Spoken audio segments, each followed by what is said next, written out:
We're going to learn a piece of Nesivas Shalom that really explains Tisha B'Av. In order to understand what we're doing here, what we're meant to be doing on this day, why are we mourning something that happened thousands of years ago? What are the feelings that we're supposed to have?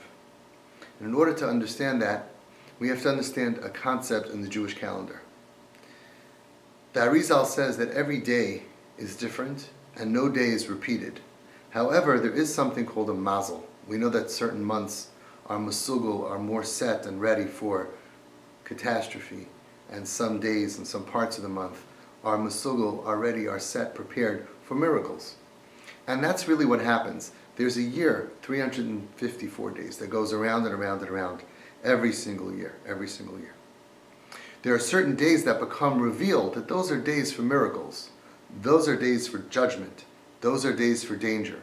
And therefore, once it's revealed that it's not just a time for that year, but it's something that's eternal, that's why we have to watch out for it in future years. So when the entire nation of Klal Yisrael had redemption in the days of Pesach, that's how we know that if an individual person needs personal redemption, those days of Pesach are more masugul, set up and prepared for redemption, from getting out of jail. Shavuos is a time of Kabbalas HaTorah of every single year. We get that Torah every single year. That's the day, and there's many reasons that prove it, but that's not for the point for right now. But the point is that if someone wants to access, like you want to have money in your bank account, you want to have Torah, spirituality in your spiritual bank account, Shavuos is the day to get that. And the same thing with every Yontif. On Hanukkah, it wasn't just that the miracle of Hanukkah happened by accident on those days. Oh, so it could have been any day. It happened on that day. Let's celebrate it. That's not the way we do things. It's because those days are masugul and set up in the Bria every year. As you go in the year, these calendar days are set up for miraculous intervention from Hashem. Miracles that we don't deserve. If you ever have to go to war with 12 people or 15 people against an army, those are the days that you want to do it. That's set up for that kind of a miracle. And that's why there were many miracles that happened that were phenomenal. In Navi it talks about it, where armies were wiped out because we davened, and yet they're not celebrated. Because the next year and the year after, the Chachamim realized that, yes, that miracle happened, but it's not in the Bria. And therefore, we only celebrate things that are in the Bria. Now let's understand. Tisha B'Av had to happen on the day of Tisha B'Av. The destruction of the Churban Bayis Rishon had to happen on the day of Tisha B'Av. Because this is the worst day on the calendar, the day that's set aside from Brias Ha'olam for destruction. The second Churban Beis HaMikdash couldn't happen any other day? No. Because there would be no other day that Hashem would allow this level of Churban except for this day that's set aside for it. And that's why if you look in the Siddur by Musaf on Yontif, you'll see the mazalos that it's divided up. Some months have a better mazal in the beginning. Some people don't get married in certain parts. It's all because there's a calendar here that's eternal, that's part of fixed into the calendar. And as the years spin every single year, there are certain shades that are all around. So with this in mind, we need to understand what is the eternal purpose of Tisha B'Av. What's the mashmois and the nitzchias of Tisha B'Av? Al derech zeh yesh lahaven inyan ha'avelos al hachuban b'mei bein ha'matzarim b'Tisha B'Av shari etzel Yehudi kol ha'chagim ha'me'adam minyoni nitzchi u'ma'u imkein tafked ha'yomim. What's the purpose? What's the purpose? Some people think, you know what the purpose is? We used to have a home and it got destroyed. We celebrate that. Says the Nesivas Shalom, no. Am Yisrael einoi shomer al zachreinoi shel avra ba'alma. Klal Yisrael, our nation, we don't think about the past. Im lo shehem kshurim lahoive v'la'asid. If they're not bound to the present and to the future. We don't cry over spilled milk. So therefore we have to understand and explain that there's something about Churban Beis HaMikdash that is not just about the past. It's about the present and it's about the future. Says the Nesivas Shalom, the mashmois of Avelus on the Beis HaMikdash is I hashlama im churbanai b'tshuka l'binyanai. We are not at peace with the fact that our home was destroyed and a tshuka gaguim, a yearning that it should be rebuilt. She Yisrael eina mashlimim l'rega echad im zeh shebeis hamikdash charav. We're we're taking a stand. We're saying, no, we're not going on without it. We're never going to forget it. It's not just that I'm mourning that we had a house and it burnt down and now we bought another house. It's that right now we're in a matzav of golus and we are not okay with that. We're spending one day of the year to say we don't agree. We are not at peace for 1 second with the fact that the Beis HaMikdash was destroyed. And we are constantly remembering, we're yearning and we're longing and we're waiting, Masai, Yibona Beis HaMikdash. Like the Maimer from the Kubrina, the Heilige Kubrina says, Shagaru Abba Yosi, the worst thing in the world is kasher mashlimim imamatzav kamoishahu. The worst thing in the world is if somebody's in a bad situation and he makes peace with it. He makes peace, therefore he's never going to try to fix it. We used to be close to Hashem, we saw open miracles, it was a Beis HaMikdash, now people die and people get sick. Okay, I'm at peace. That's the worst thing in the world. The Kacha Asan HaGadol B'Yoser says in Nesivas Shalom. The worst danger for a Jew is Kasha Yehudi Mashlim She'ef Shalach Yisgam B'li Beis HaMikdash. The worst and most dangerous thing for a Jewish person is to think that, you know what, we can live without a Beis HaMikdash. There was once a billionaire who was forced to expel his beloved son from his home. The son wandered around. After many years, one of the friends of the king happened to meet the son. He was chatting with him. He saw the son is Nebuch Mamish, very poor. And he asked the son, I'm going back home.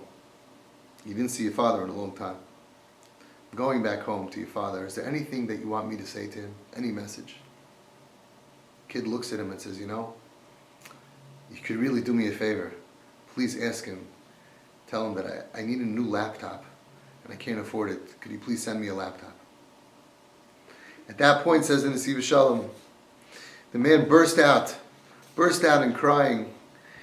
He couldn't contain himself. He broke down. He said, have you strayed so far that you have already disconnected yourself from remembering who you are and where you belong? Why are you asking for some way to be comfortable in your exile? Why don't you ask me to beg your father to take you home? We all know how to cry out to Hashem for our pain. But we should cry out for the source of our pain. We should ask Hashem to take us home. And then all of our collective tzaris will go away. I cry out for my pain. You cry out for your pain. Everybody's crying for their pain. Physical, emotional, psychological, spiritual, a lot of pain. But if we all cried out, take us home, then all of our pain would go away. There would be no more pain in the world. Imagine how many Yidden are crying out in pain individually on their own tzaras. If we would all cry out for Mashiach, Mashiach would come, and then all of our pain would go away. When we daven to Hashem, we cry out to Hashem, and we say, Hashem, please give me some money. Please give me this, please give me that. It's like, what? Why are you asking Hashem for a way to be comfortable in your galus? Why don't you ask Hashem to bring you home? Did you already forget that this is not real? That this is not where we belong? Oh Hashem, please help me to do a good business deal. Oh Hashem, everything we daven, even good things. We should get a good shidduch for our kid. Oh, this is all fake. This is all a life that came after a destruction where we and Hashem were one. We didn't need any of these tefillahs. We had everything. And that's the pain of davening for something so small-minded. The pain of davening that make my life in Gullus better. Still going to die. We're still going to have pain. Other people are still going to die. No, we forget about that. So imagine that somebody falls deep into a pit. The first step is you call him, hey, Yankee, you okay? And he screams out, I'm okay. Okay, don't worry, we're coming to get you. At least you know he's healthy. He knows what's going on. Imagine you call down, hey, Yankee. Silent, no answer. It's a sign that the fall was really bad. Maybe he doesn't know what's going on, or maybe he's hurt, maybe he's dead. Silence. That would be really bad. But you know what? There's a third situation that's even worse. You scream down, "Hey, Yankee, how you doing down there?" The guy screams up, "I'm great." "No, Yankee, we're going to come and get you." "Me? Come down here with me. This is great. In the sewer, in the pit, with the worms and the bugs. This is great." You think it can't happen? About 15 years ago, I had Home Sweet Home, and I met a boy. Somebody said, "You should meet him." He was living somewhere on a bench somewhere, and they convinced him to come to me. And he didn't really know what it was, but I showed him the house. I showed him, "Look, we have a house. We'll take care of you. You'll get a job. We can make you successful." And I'm talking to this kid, Mamish, a sweet kid. He grew up just in a family just like mine. And he was like head to toe in jeans and angry and smelled and disgusting. What happened to this kid? And after like 15 minutes, he says, "Hey, you think that I need your help? I don't need help. I could sleep anywhere I want. I could eat anything I want. I could do anything I want. I don't need your rules. I don't need your help. I don't need your food. I don't need your job. I have the life." He felt so bad that he thought that he has the life and that I'm crazy. Somehow, in many ways, sometimes we end up in the same place. That we're crazy. That we're asking for our creature comforts and success within the Galus, and we forget to ask Hashem, please take us out of Galus. But 3 times a day, we say, "V'liyushalayim ircha barachmim tashuv." We ask Hashem, please. It's true, I want Atachayim Lodin Das and Ashivenu. These are all the temporary things. Lachlanu, Re'enu, V'anyenu, Rifa'enu, Baruch Aleinu. But really, Hashem, I have to get to the point that V'liyushalayim ircha barachmim tashuv. And we try to awaken inside of our hearts a tshuka, a yearning for the binyan of Yerushalayim and the Beis HaMikdash.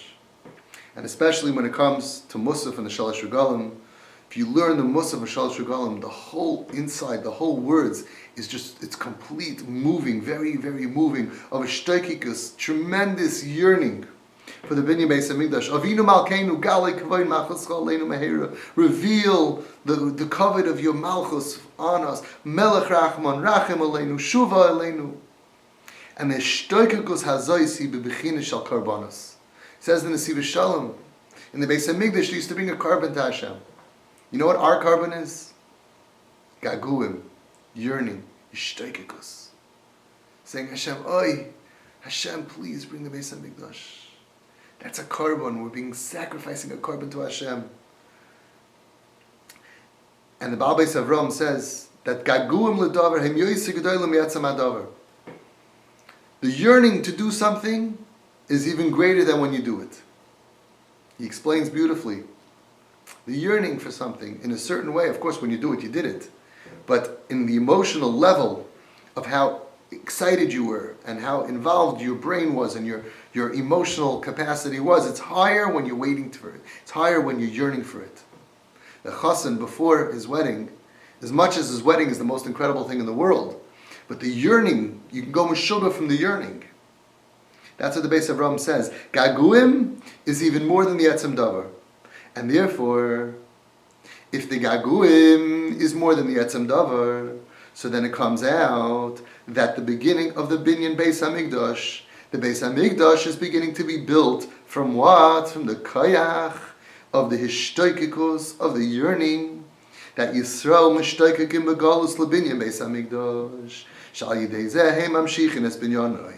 What is mamshich, what pulls down, that one day we're going to have a building of the Beis HaMikdash? It's our yearning, our desire, our collective desire, our moaning and our groaning that we are not mashlim, we are not at peace without it, and our begging and yearning and waiting is shtoikikus, Hashem, please build the Beis HaMikdash. That is actually building the bricks. Kasha Yehudi shori b'tachos hamarirus al ha'odar. Tachos hamarirus al heder oyer l'kusay. Kasha Yehudi shori b'tachos hamarirus al heder oyer l'kus sheheir b'Beis HaMikdash. When a Yid is dwelling and is immersed in the tachlis of bitterness, so bitter on the fact that we are missing the light of Elikus that used to be there. It used to be there in the Beis HaMikdash. When you think about the Beis HaMikdash, the Kehanim, the Leviim, and there were 100 miracles that were open, and how our hearts felt completely loyal to Hashem. We were able to see Hashem. Just like after a person is nifter, all he sees is Hashem. But over here, we were alive, and in our life, in our world, we were able to mamish see Hashem. And when you think about that and you yearn for those days, that is helping for the building of the Beis HaMikdash. And especially in these 3 weeks of Bein HaMetzarim, the 3 weeks from Shivasa B'Tammuz and then the 9 days until after Tisha B'Av. Shebahem ma'orim klal Yisrael b'yoyser es hatshuka l'binyan Beis HaMikdash. When we awaken the most out of the whole year, it's really hard. We forget. So we have the Yerushalayim Yircha, and we have times that we should remember. And we try to build in our house, we make an amma to remember. And we do step on a glass at a chasana to remember. It's very, very weak. But in these 3 weeks, it's really on our minds. And in the 9 days, it's on our mind more. And on Tisha B'Av, it's on our mind the most. So what does that mean? If this is the time that it's the most on our minds, that we are not okay without the Beis HaMikdash, and we are the most yearning for the Beis HaMikdash, you know what that means? The Alkein Tkufa Zu, Hi Be'etzem Tkufas Haschala Shabbanim Beis HaMikdash. This is actually the time where it's happening. In these 3 weeks, the 9 days in Tisha B'Av, is the Gagum is the highest, and that's what's going to build the Beis HaMikdash. So now we are actually involving in ourselves in building the Beis HaMikdash. We cannot build the Beis HaMikdash with physical bricks. The Beis HaMikdash is going to be earned by our yearning. And we do the most yearning in these days. And therefore, these days are so chashuv. These days are so important. Not just for the past, but because we're building our future. Umechlal mitzuvas chayvus halvavos hamutelas al Yehudi mechuyev hu tamed lechazik ba'atzmu le'or b'liboy es hatzipiyah v'atzimoin l'bias habeis hamikdash l'bias hamashiach u'binyan beis hamikdash uv'miyuchad b'yoyim zeh shel Tisha B'Av.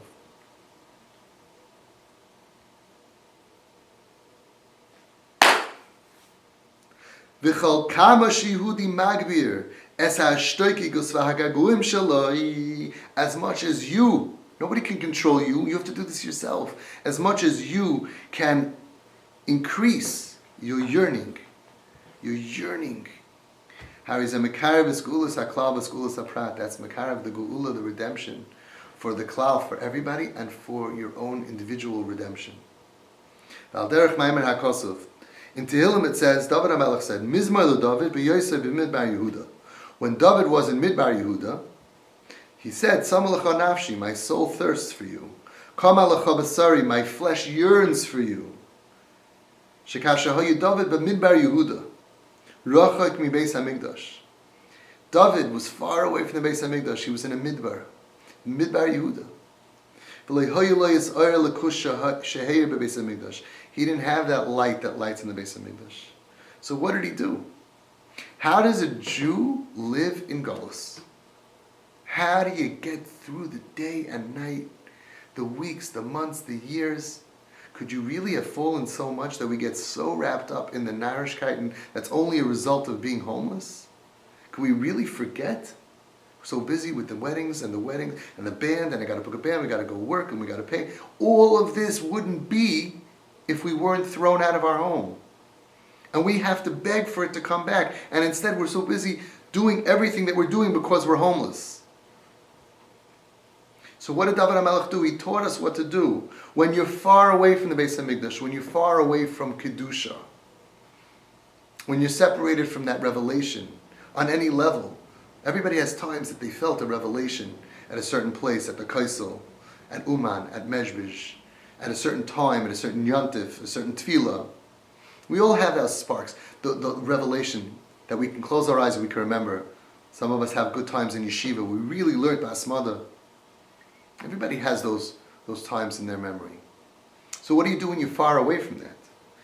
So listen what David HaMelech did. Sha'av, he drew as kol chiyusay mitzam lecha nafshi kam lecha basari.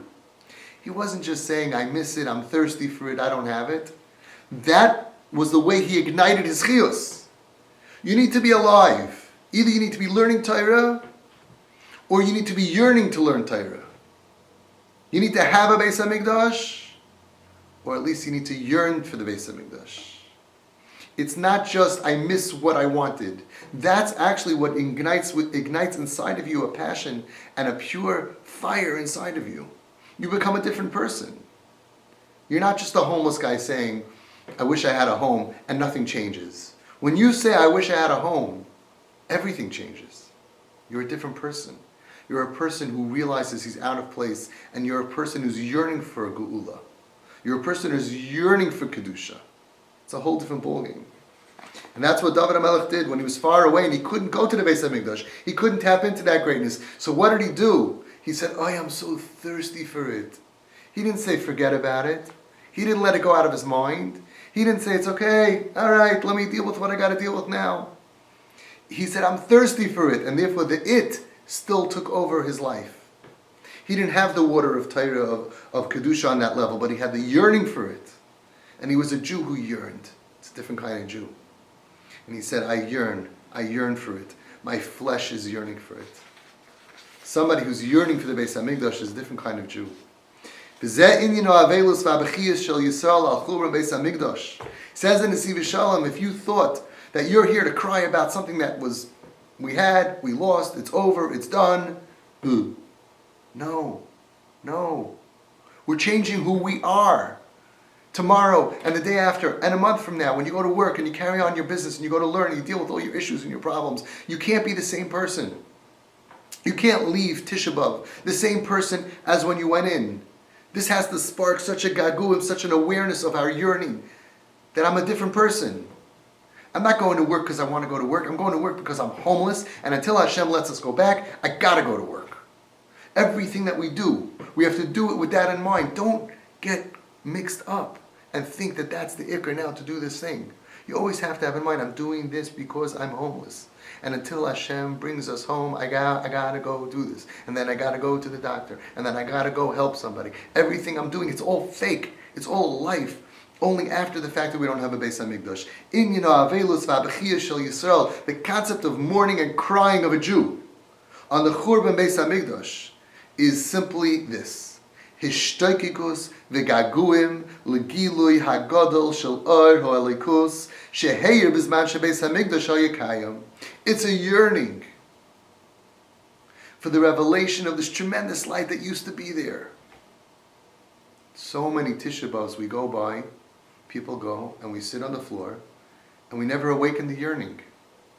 We cry over the pain of Klal Yisrael, we cry over the Holocaust, we cry. The Nesivas Shalom says, don't cry, stam to cry. Cry to yearn so you get it back. Don't cry over spilled milk.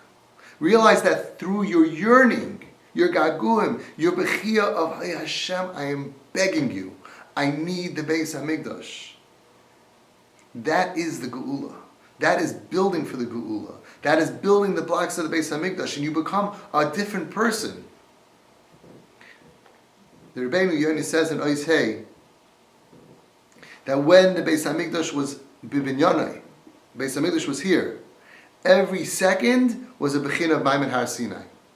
Just like the revelations that we had on Har Sinai were unbelievable. We saw Kailas Ubrakim. Says the Rebbeinu Yoni that every second in the Beis HaMikdash was like that. Can you imagine if that was here today? And now we have to add on a little bit more, says in Nesivas Shalom. The Ramach says,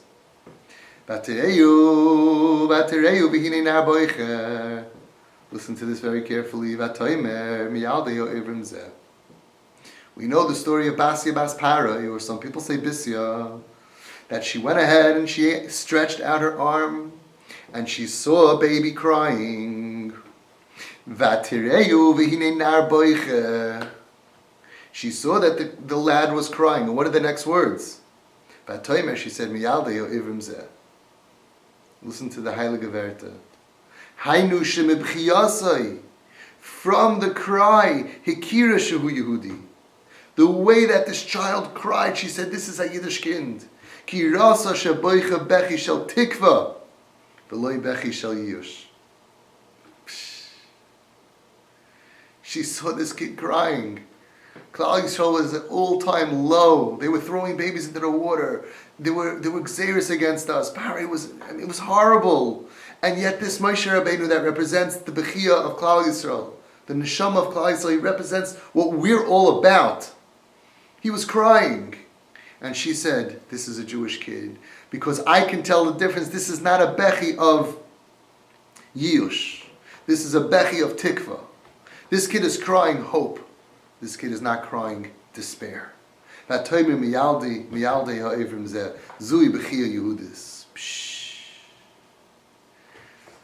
I thought that pshat was that when she saw the kid crying, she knew it was a Jewish kid because he was saying, "Oy vay, am I hot in here? Oy, am I thirsty? Oy, am I thirsty?" She said, "This is a Jewish kid." He doesn't stop complaining. That's not what it means.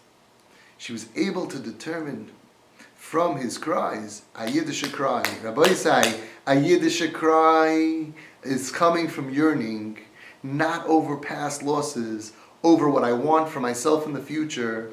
It's a cry of hope, not a cry of despair. It's not, oy vey, we're never going to get out of here, we're in this thing, and Beis HaMikdash destroyed, and now, no, it's hope. Hope. Can we have hope? Can we have some hope in here?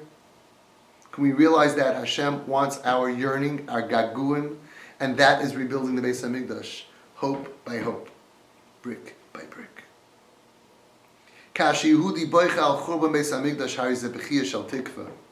Says the Nesivas Shalom, when a Yid cries on the churban Beis HaMikdash, it has to be a bechia of tikva, a cry of hope. Shemiroyev gaguav utshukasei leBeis HaMikdash uboicha. We can come to tears for my yearning, my desire for the Beis HaMikdash. Habechi hi shel tikva. It's a cry of hope. Bechi shel gaguimetshuka la'asad lavoi v'lei ala avar. It's a yearning for a time that will be in the future, not for the past. And that's what pshat is that it says in Orach Chaim. The psak halacha is shemuter lifkos b'Shabbos kiven shebchia shel Yehudi eino tzara ala avar ela gagua mitikva ala asid. The halacha is you can cry, a Yid can cry on Shabbos. You're not allowed to have tzara on Shabbos because a Yiddishe cry we're talking about. A Yid who cries should cry a Yiddishe cry. A Yiddishe cry is not a bechi on the avar. It's gaguim on the asid. It's tikva. It's hope. It's a cry of yearning for a time that will come be'ezus Hashem, and we believe in it. And according to this light, we can understand something fascinating. There's 12 tzirufei Shem Havaya, and they're connected to 12 months. And if you look in certain Sidurim, they show it. There's 12 different tzirufei Shem Havaya, Yud, K, Vav, K. So you can take these 4 letters, and you can scramble them and arrange them in 12 different ways. Yud K Vav K, Hey Vav K Yud, Vav Hey Hey Yud. All of these things, you end up with 12 tzirufei Isis. And each one is connected a month. But listen to this. Every single month, if you look in that siddur, it'll show you, according to the tzirufei Isis, a pasuk that is relevant to that month. So Yud K Vav K is Yismuch HaShamayim V'Sageh La'aretz. There's a few other psukim also. Yud K Vav K. And Vav Hey Vav Hey. There's always different psukim. And that shows you the feeling, the siman of that month. That's revealed by the scrambling of the Isis. It's very interesting stuff. But what's really interesting is that Chodesh Av ends up being Hey Vav Yud Hey. Hey Vav Yud Hey. And what's the pasuk that Chazal placed with the letters of Hey Vav Yud Hey for Chodesh Av? Out of all the psukim in the world, Haskes U'Shema Yisrael Hayoim, and the end of the pasuk is Hayom Hazen Niyesa La'am. Listen up. This is the day that you became a nation. In fact, in Nesivas Shalom, I don't think that makes sense for Chodesh Av. It should say, listen up. Haskes U'Shema Yisrael Hayom Hazen Nechrav La'am. Today your nation was destroyed. Today you got thrown out of home. Why would the pasuk of the tzirufei Isis of the Chodesh of Av dafka be Haskes U'Shema Yisrael Hayom Hazen Niyesa La'am? What did we become in Chodesh Av? What are we becoming right now? It says in the Nesivas Shalom, Achin Ka'amur, like we explained. Tisha B'Av is a Yom HaBinyan. It's the day of building. Sha'avelus v'abachiyas shel Yisrael, the mourning and the crying of Klal Yisrael on this day for the binyan Beis Hamikdash is me'olam habinyan. It's from a world of construction. And from our tears, we will build the Beis Hamikdash. Umemela dafka, out of all the psukim, you should know what is really Av all about. This is the day we're going to become a nation. Hayom hazen nihiyesa la'am, shabai hoylech v'nivne am Yisrael michadash.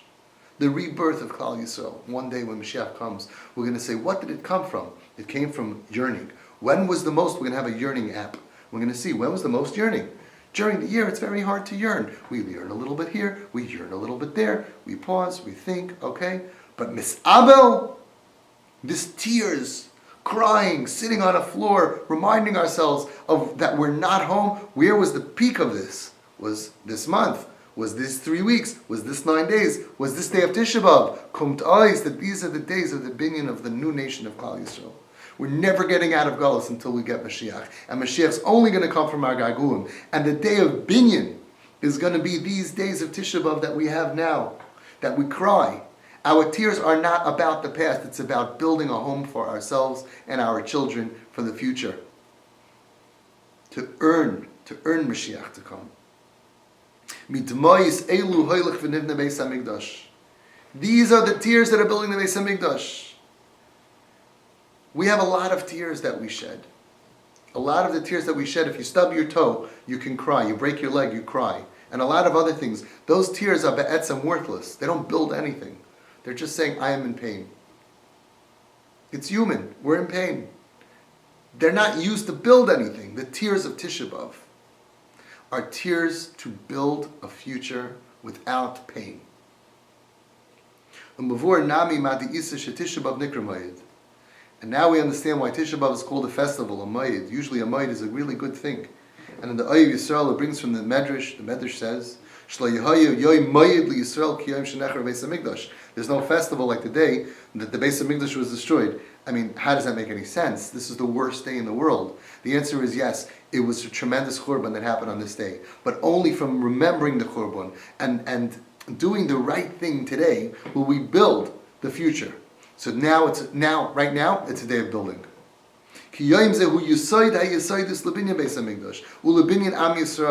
This is the ultimate, the foundation of all foundations of the binyan of Beis Hamikdash and to rebuild Klal Yisrael. Ki avelus hayom hazeh matzmicha umamshicha es hageula. The avelus that we prava on this day. The avelus that we do and we feel on this day, it's matzmicha, umamshicha, it brings down and it creates a growth of the geula.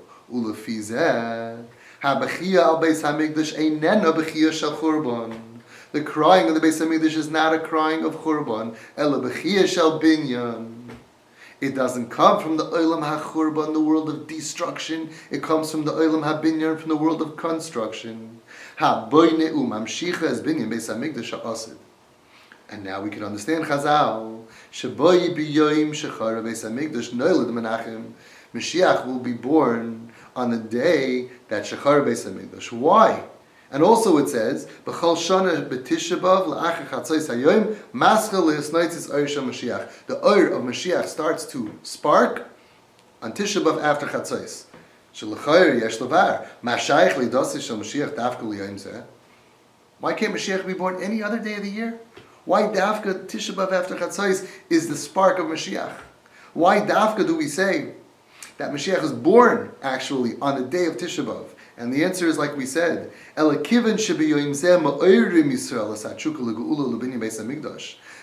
this is the day, this is the one day of the year that we have to awaken our chukah for geula, for redemption, and for the binyan Beis Hamikdash.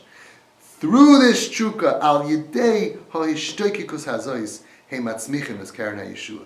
That's what makes the karen of the Yeshua grow. So let's understand, we're missing something. We have to remember what we're missing, and we have to yearn for it to come back. And then our pain, our tears of Tisha B'Av are for a purpose of building, a purpose of becoming a person who's a yearner, a person who says, I am missing geula in my life, I am missing the Beis Hamikdash in my life. What a different way to look at Tisha B'Av. We're not sitting and crying about the past. We have enough things to cry about. the Holocaust, the Spanish Inquisition, all the pain of Klal Yisrael, so much to cry about. That's not really what it's for. We could use that to motivate us, to remind ourselves why this is all happening, because we're not home, and say that we're not at peace. We are picketing, not at peace. We want to go home. That's what Tisha B'Av is. And yearning, we want to be close to you. We want to go to the Beis HaMikdash. We want Tchias HaMesim. We want to be close to you, Hashem. We want to see your open miracles in the world. We don't want to live this anymore. It's tiring. It's hard. Someone shut the lights on us a few thousand years ago. It's getting really hard to feel our way around. Boy, I wish you would let us come home. That's what Tisha B'Av is all about. We should be Zaycha to be yearners, to be people who are mis'abel on the Churban Beis HaMikdash, to really be mis'abel and to realize what we are missing in our lives, and to yearn to have Zipiyah Yeshua, and therefore we will be Zaycha Be'ezus Hashem to become a different type of person while we are still in Galus. It's a different kind of person. And Be'ezus Hashem will be Zaycha to actually get out of Galus, be Zaycha to Mashiach coming, Meher V'Yameinu Amen.